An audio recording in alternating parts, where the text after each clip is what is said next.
All right, guys, before we begin, just a reminder to use personal protective equipment. We're using our gloves here since we're going to be messing with fuel. Also, make sure that your trimmer is at a stable, set up stably so that you're not moving around too much.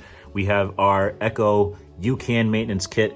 First thing we're going to do is go ahead and remove the cap from the fuel tank. Now, before you do this, make sure you don't have too much fuel over flooding so that it pours out. We're going to go ahead and proceed to start off with the fuel filter. So we're going to have to remove this cap here. Go ahead and take your needle nose pliers or anything that you could use to kind of pull that out here, and go ahead and remove that, save that to the side. You're going to want to go in and try to get contact with that fuel line. Sorry, I had to stop the video because that was a little tricky to remove, but just be very patient, be very gentle with this. You don't want to disconnect any of the lines. But here is your fuel filter. We're going to go ahead and remove this here. Simple as that. Go ahead and remove that. Open up our kit, exchange that with the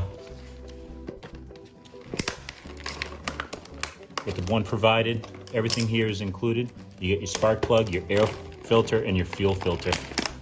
Go ahead and replace this again, right in here. Once you have that connected, just make sure that it's in there pretty good. So it's not loose and falling off, it's pretty tight, and we're just gonna go ahead and push that right back in.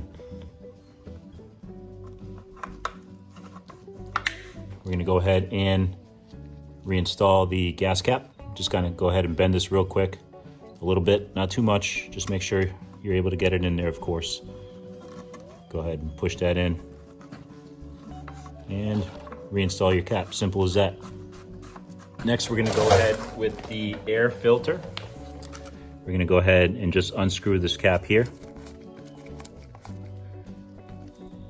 And as you can see, this has been never changed. Install the new air filter. It just goes in right there. Make sure you do not get that wet, because then air will not pass through. And simply reinstall this by screwing this in. Lastly, like we've done before, just go ahead and remove the boot. Put that aside, and we're going to use our socket to remove the spark plug as we've done previously.